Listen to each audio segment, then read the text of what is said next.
우리 예수님께서 어떤 귀신 들린 사람에게서 그 귀신을 내쫓아 주셨습니다. 그래서 그 사람은 이제 평안하게 그렇게 살게 되었습니다. 그런데 시간이 지나면서 이 치유받은 사람이 점점 예수님을 잊어버리기 시작했습니다. 그래서 예수님의 존재를 망각하고 그냥 다시 전처럼 혼자 이렇게 살게 되었습니다. 마침 나갔던 귀신이 다시 그 사람에게 이렇게 와보니까 예수님이 없는 거예요. 그 전에 예수님 때문에 벌벌 떨고 쫓겨나갔었는데 예수님이 없는 거예요. 그래서 이번에는 자기보다 더 센 악한 귀신들 7명을 데리고 그냥 단체로 그 사람 속에 들어가서 거기서 이제 거주하고 살게 되었습니다. 이로 인해서 이 사람은 전보다 더 나쁜 상태로 그렇게 살게 되었다. 우리 예수님께서 마태복음 12장과 누가복음 11장에서 이 비유의 말씀을 주셨습니다. 예수님께서 왜 이런 비유를 주셨겠습니까? 그 의미가 무엇이겠습니까? 우리가 우리 안에 있는 것들을 깨끗하게 비우는 것 굉장히 중요하다는 것입니다. 그렇지만 그 비워진 상태에서 무언가로 채우지 아니하면, 좋은 것들로 채우지 아니하면 다시 과거로 또는 그 더 나쁜 상태로 돌아갈 수 있다는 그러한 교훈을 우리 예수님께서 주시기 위함입니다. 여러분, 나쁜 것들은 다 우리가 벗어버리고 그래야 되는 것이죠. 그런데 그걸로 그치면 안 됩니다. 우리 안에 좋은 것들로 가득 채워나가야 될 줄로 믿습니다. 우리가 죄를 회개해서 예수님의 십자가의 보혈로 죄사함 받고 깨끗해졌습니다. 우리가 거룩해졌는데, 그런데 성령님을 우리 안에 모시고 성령님으로 채움받지 아니하면 우리는 어찌 보면 거룩함을 유지할 수 없게 될 수도 있습니다. 예수님 믿기 전보다 더 악하게 그냥 더 많은 범죄를 짓고 혹은 똑같이 살아갈 수 있다는 것입니다. 죄사함에 우리가 감격이 있고 거룩해졌다면 우리는 성령으로 충만받아서 그 거룩함을 유지하며 나아가야 된다는 것입니다. 여러분, 질병도 마찬가지입니다. 질병, 성령의 능력으로 우리가 치유함을 받지 않습니까? 치료함을 받았어요. 그런데 치료함 받은 후에 성령으로 충만받지 아니하면 그 건강이 유지되지 못할 수도 있다는 것을 우리가 또 깨달아야 한다는 것입니다. 그러므로 우리가 더 좋은 것들로 체험을 받아야 된다는 것이죠. 좋은 것들로 채워지지 아니하면 더 악한 것들이 우리를 사로잡을 수가 있습니다. 오늘 하나님께서 우리에게 주신 이 말씀은 우리 예수님께서 이제 다시 오실 때 너희들이 준비해야 할 것을 비유로 하시는 말씀들 중에 하나예요. 3가지 비유를 마태복음 25장에서 하시는데 첫 번째 비유인데, 이 비유의 핵심은 우리 안에 좋은 것들로 가득 채우라는 말씀입니다. 좋은 것들로 가득 채워야 예수님이 다시 오실 때 그 예수님을 잘 영접하고 또 우리가 예수님과 함께 하나님 나라에서 살아갈 수 있다 하는 것이죠. 그래서 우리 안에 좋은 것들로 채워라.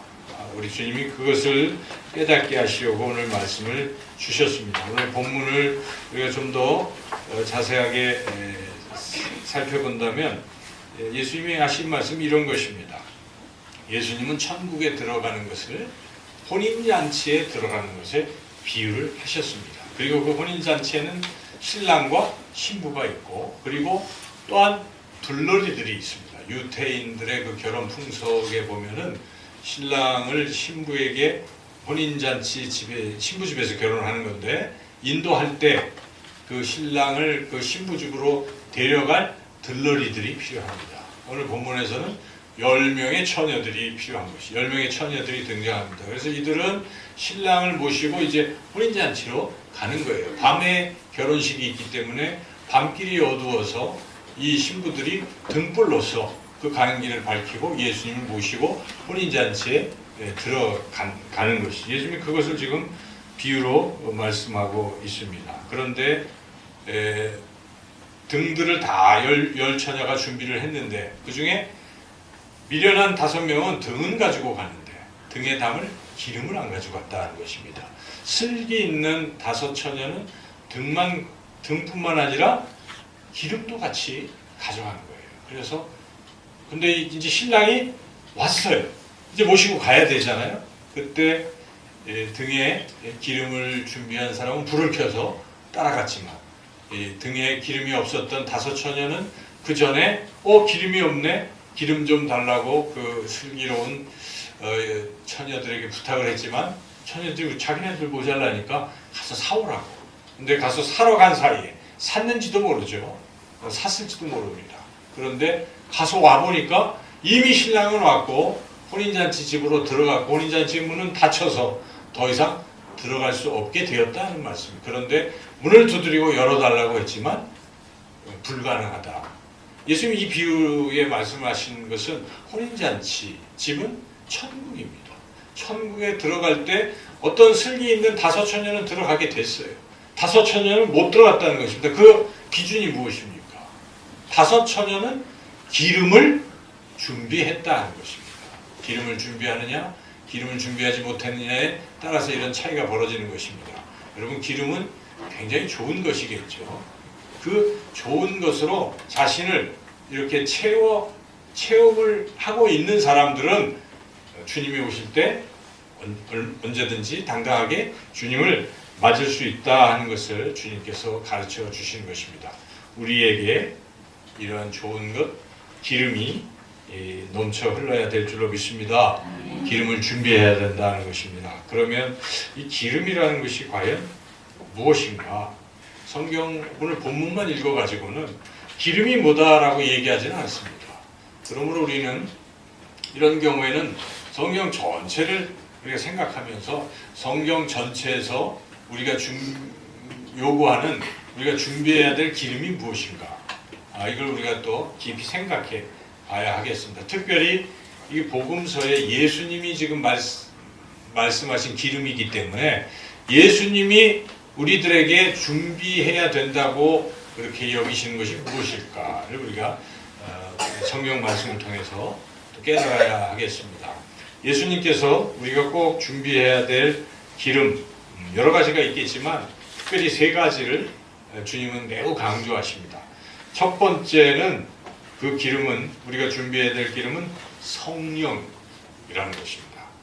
예수님께서는 우리가 성령이 준비되어야 된다, 그렇게 말씀하십니다. 성령으로 우리가 충만해야 된다는 것이죠.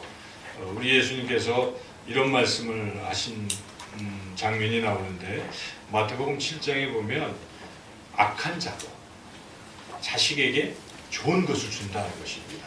자식이 달라고 하면 나쁜 아버지도 아들에게 제일 좋은 걸 주려고 한다는 것입니다.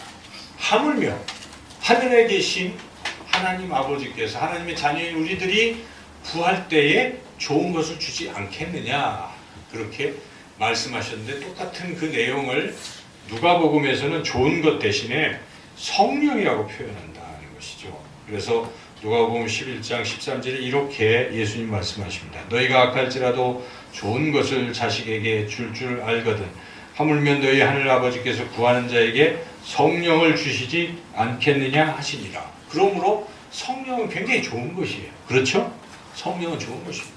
우리 하나님께서 우리에게 주시는 것 중에 가장 좋은 것이 무엇이겠습니까? 성령인 것입니다.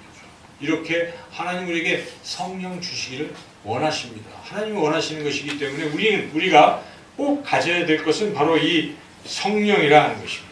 예수님은 성령을 가질 것을 여러 곳에서 굉장히 많이 강조를 하시는데 우리 예수님은 이제 마지막에 십자가에 달려 돌아가시잖아요. 우리의 죄를 위해서. 그런데 십자가에 달려 돌아가시기 그날 밤, 붙잡히시던 그날 밤 예수님이 제자들과 마지막 식사를 하셨죠. 식사를 하시고 성찬식을 했는데 또한 그 사이에 예수님은 고별 설교도 하셨습니다. 요한복음은 예수님이 마지막으로 하신 고별 설교를 아주 길게 기록하고 있습니다. 14장에서 16장까지 길게 기록하고 있는데 그 핵심이 이것입니다. 이 제자들에게 내가 이제 떠난다. 죽으러 간다 하니 제자들이 얼마나 걱정이 되겠습니까? 근심할 것입니다. 그때 예수님이 근심하지 말라. 그리고 말씀하신 것이 나는 가지만 내가 성령을 너에게 보내줄 것이다. 이렇게 말씀하신 것입니다. 그러므로 근심할 필요가 없다라는 것입니다. 예수님은 마지막 가실 때 우리에게 무엇을 주고 가셨습니까? 성령을 주고 가신 것입니다. 보혜사 성령. 그렇게 예수님이 우리에게 주시기를 원하셨던 것, 우리가 갖기를 원하시는 것이 바로 이 성령이라는 것입니다. 예수님은 그것을 얼마나 원하셨으면, 요한복음에 보면 예수님께서 이제 막 부활하셨어요. 그때 제자들과 만났습니다. 제자들과 만나서 예수님이 하신 말씀이 있습니다. 요한복음 20장 22절에 이렇게 예수님이 부활 후에 제자들에게 말씀하십니다. 이 말씀을 하시고 그들을 향하여 숨을 내쉬며 이르시되 성령을 받으라. 이렇게 말씀하신 것입니다. 부활하자마자 뭘 주십니까? 성령을 받으라. 이렇게 말씀하시고, 그리고 예수님께서 부활 후에 하늘로 승천하시기 직전에 마지막으로 제자들에게 무엇이라고 또 말씀하십니까? 오직 성령이 너에게 임하시면 너희가 권능을 받고 예루살렘과 온 유대와 사마리아와 땅 끝까지 이르러 내 증인이 되리라 하시니라 하고 하늘로 승천하셨습니다. 마지막으로 약속하신 것이 무엇입니까? 성령입니다. 그래서 우리가 이 성령을 받는 건 너무나 중요한 것이죠. 예수님 믿는 사람이 성령을 모르면 신앙이 뭔가 단절해요. 왜곡됐거나. 그러므로 우리는 성령을 잘 알아야 되는 것이고 성령을 받아야 되는 것입니다. 회개하고 예수 그리스도를 믿으면 너희에게 성령을 선물로 주리니, 베드로가 일어나서 설교한 것이 그것 아닙니까? 성령을 받아야 하는 것입니다. 여러분 성령을 받으셨습니까? 받으신 거예요. 받은 분들은 예배 드립니다. 예배 드리고 예수님을 주님이라고 고백해요. 누구든지 성령이 아니고서는 예수를 주라 할 수 없느니라. 그러니까 여러분들이 예수님이 나의 구원자이십니다. 나의 주님이십니다라고 그렇게 믿고 고백하는 분들이 계시다면 그분들은 다 무엇입니까? 그 안에 성령이 거하시는 거예요. 그러니까 우리 모두는 다 성령을 받았어요. 그런데 문제는 내 안에 성령이 있는 것도 모르고 사는 사람들이 있다는 것입니다. 내 안에 성령이 거하시는데 성령을 소홀히 여겨서 성령을 소멸하려고 하고 성령을 회방하려고 하고 뭐 이렇게 성령과 무관하게 자꾸 성령을 거역하고 살다 보면 문제가 심각한 것이죠. 그래서 성경은 우리에게 성령으로 충만을 받으라 이렇게 말씀하시는 것입니다. 그래서 우리가 성령 충만을 받아야 될 줄로 믿습니다. 둘째로 우리 안에 꼭 있어야 될 것은, 두 번째는 믿음입니다. 믿음. 이 믿음이라는 것은 굉장히 중요하죠. 그래서 그리스도인이 가져야 될 세 가지: 믿음, 소망, 사랑. 맨 처음에 나오는 게 믿음이죠. 물론 그 중에 제일은 사랑이라고 주님 말씀하셨지만, 그런데 믿음이 첫 번째 나오는, 믿음이 없으면 시작도 안 되는 것입니다. 믿음이 필요한 것입니다. 믿음이 있어야 된다는 것이죠. 믿음은 무엇입니까? 믿음은 물론 우리가 사도신경을 고백할 때 나오는 내용들을 믿는 것이 믿음이죠. 근데 핵심은 예수 그리스도를 믿는 그것이 믿음입니다. 우리 그 예수님께서 이 믿음을 굉장히 강조하셨는데, 공생의 사역을 시작하시면서 맨 처음에 선포하신 말씀이 마가복음 1장 14절 15절에 나오는데 이렇게 기록되어 있습니다. 요한이 잡힌 후 예수께서 갈릴리에 오셔서 하나님의 복음을 전파하여 이르시되 때가 찼고 하나님의 나라가 가까이 왔으니 회개하고 복음을 믿으라 하시더라. 뭘 믿으라고? 복음을 믿으라. 믿으라는 것입니다. 믿음. 복음은 예수님이고 예수님이 전하는 말씀이고 예수님이 우리를 구원하신다는 이런 하나님의 나라에 우리가 살게 된다 이런 사실들인데 이거 믿으라는 것입니다. 믿지 않고서는 하나님 나라에 들어갈 수 없다. 하나님 나라는 여기까지 와 있고 가까이 와 있는데 안 믿으면 들어갈 수가 없는 것이죠. 믿음으로 들어가는 것입니다. 돈으로도 권력으로도 명예로도 학식으로도 하나님 나라에 들어가는 것이 아니라 무엇으로 들어가는 것입니까? 믿음으로 가는 나라, 하나님의 나라인 것입니다. 이렇게 예수님은 사역의 시작 부분에 믿음을 말씀하신 거예요. 믿으라는 것입니다. 믿으라. 그리고 병을 고쳐주실 때도 어떤 사람을 고쳐주십니까? 믿는 사람을 고쳐주시는 것입니다. 하나님 살아계시고 하나님 나를 사랑하시고 하나님 나를 고쳐주실 것이다. 이렇게 믿는 사람들에게 내 믿음대로 되라 말씀하시고 믿음대로 치료가 일어난다는 것입니다. 여러분, 믿음이 부족하면 하나님이 이런 역사를 경험할 수가 없습니다. 믿음이 있는 사람들만이 하나님의 놀라운 역사를 경험하게 되는 것이고, 경험하게 되면 믿음이 어떻게 되겠습니까? 더 커지겠죠. 여러분 인생에서 하나님의 사랑과 역사와 능력을 경험한 사람들은요, 믿음이 점점 성장해요. 그때 그 하나님이 생각이 나잖아요. 그러니까 내가 잠시 연약해져도 그 하나님을 생각하고 다시 하나님 믿고, 그 믿음에서 믿음이 점점 성장하는데, 믿음이 연약하면 하나님의 능력도 경험할 수가 없어요. 그러다 보면 믿음은 성장할 수가 없습니다. 여러분, 믿음이 그렇게 중요한 것입니다. 예수님 말씀하십니다. 기름, 그 믿음이 너희 안에 있느냐라고 지금 물어보시는 것입니다. 여러분, 이 믿음으로 충만하시기를 축원합니다. 이렇게 성령과 믿음이 얼마나 중요합니까? 네, 아까도 말씀드렸지만 성령과 믿음은 선물입니다. 하나님은 지금도 주시기를 원하십니다. 우리가 이것을 받아야 된다는 것입니다. 어떻게 받습니까? 여러분, 성령을 어떻게 충만히 받고 믿음이 어떻게 충만해집니까? 핵심이 있어요. 하나님은 성경에는 우리에게 이 믿음, 성령 충만 선물들을 주시는 통로를 하나 만들어 주셨다는 것입니다. 그 통로가 무엇입니까? 기도라는 것입니다. 여러분, 수도관이 있어야 우리가 저수지에 있는 물을 얻을 수 있는 것처럼 하나님의 이 탱크 안에 그러한 성령과 믿음으로 가득 차 있는데 그것을 지금 우리에게 나눠주시는 거예요. 근데 기도라는 파이프가 없는 사람은 받을 수가 없습니다. 근데 기도는 우리의 특권인데 기도가 녹슬어 있는 사람은 받기가 어려운 것입니다. 기도를 하지 않는 사람들이 성령 충만했다는 말은 불가능한 얘기입니다. 내가 기도를 하지 않는데 내가 성령 충만을 받는다? 내가 기도를 하지 않는데 내 믿음이 큰 믿음이다? 말할 수 없는 것입니다. 그러므로 여러분, 기도만큼 중요한 것은 없습니다. 그래서 예수님이 교회를 말할 때 뭐라고 말씀하시면 내 집은 만민이 기도하는 집이다. 누구라도 은혜 받을 수 있는 곳이다. 기도하면 은혜 받는다. 기도하면 성령 충만 받고 기도하면 믿음 충만 받는다라고 우리 예수님이 말씀하신 것입니다. 여러분, 기도를 쉬는 죄를 결단코 범치 마시기를 축원합니다. 기도를 해야 됩니다. 기도를 해야 우리 성령 충만 받고 믿음 충만 받아서 주님이 오실 때 주님을 당당하게 그렇게 맞이할 수 있습니다. 세 번째로 그 기름은 무엇입니까? 세 번째로 말씀이라고 우리 할 수가 있어요. 왜냐하면 예수님이 성령, 믿음 이렇게 강조하셨는데 또 하나 강조하신 게 있습니다. 그것이 말씀이라는 것입니다. 우리 예수님이 이 땅에 계실 때 제자들뿐만 아니라 사람들에게 뭐 하십니까? 기적도 보여주시지만 말씀을 참 많이 하셨어요. 산상수훈 마태복음 5장 7장은 아주 예수님이 그냥 설교하신 내용이 그대로 들어가 있지 않습니까?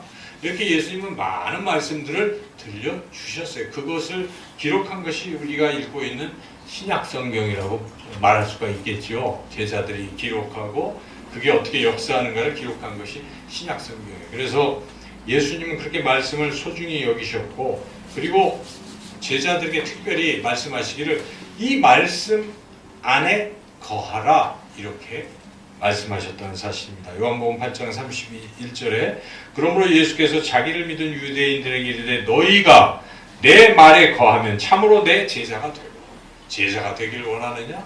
내 말에 거하라. 여러분, 우리 이 주보에 보면은 참된 제자가 되는 길을 제가 이 5가지 성경 구절을 여기다 늘 했는데 여러분들 읽어보시면 좋은데요. 우리가 특별히 뭐라고 되어 있습니까? 말씀에 거하는 제자 이렇게 되어 있잖아요. 참된 제자 성도는 예수님의 제자로 부르심을 받아 말씀에 거하는 제자. 요한복음 8장. 그러니까 말씀에 거하지 않고는 제자가 될 수, 제자라고 말할 수가 없다는 것입니다. 여러분, 그렇게 중요한 거예요. 이 말씀, 제자들에게 주셨던 말씀을 제자들은 지금 기록을 했잖아요. 그게 신약 성경입니다. 구약 성경은 다 그것이 미리 예언된 사실이기 때문에 성경 66권만이 가장 소중한 거예요. 그래서 오늘 제가 우리 재윤이에게 가장 좋아하는 것, 또 뭐 가장 갖고 싶은 것, 이런 질문들을 하고 같이 긴 시간을 가지고 나눴지만, 우리 재윤이가 뭐뭐뭐 대답했어요. 그런데 여러분들에게 만약 여러분 딱 한 가지만 갖기를 원하신다면 무엇을 갖겠습니까? 뭐라고 대답하시겠습니까? 저희 성경책 한 권입니다. 이렇게 대답할 수 있겠죠. 만약 우리가 혹시 그럴 리는 없겠지만 감옥에 들어가면 뭐가 필요해요? 딱 하나 가져가라 그러면? 뭐 먹을 거? 그거 아니잖아요. 그죠? 없어집니다. 성경책 아니겠어요? 이렇게 소중한 것이 말씀. 근데 이렇게 소중한 말씀 우리는 읽을 수 있어요. 북한에 가고 여러분 다른 곳에 가면 읽을 수나 있겠습니까? 한 페이지 읽다가 바로 붙잡혀갑니다.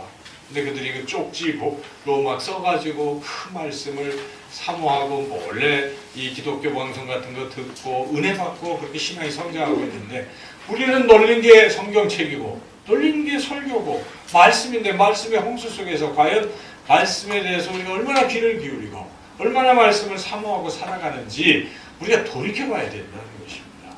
오늘 우리 예수님께서 기름을 준비하라 그렇게 말씀하셨습니다. 그 기름이 무엇입니까? 성령, 믿음, 말씀 이 세 가지입니다. 우리 심일지 청년이 이렇게 잘하니까 좀 기뻐요. 그죠?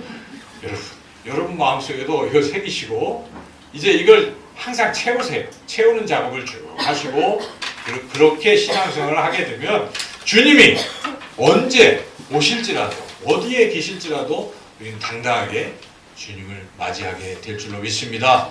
이 대림절은 다른 게 아닙니다. 예수님의 오심을 우리가 축하하고 기뻐하는 것 플러스 다시 오실 예수님. 우리가 그 맞을 준비를 하는 시간들입니다. 그렇게 이 대림절의 기간에 잘 준비된 저와 여러분 모두가 되시기를 주님의 이름으로 축원합니다.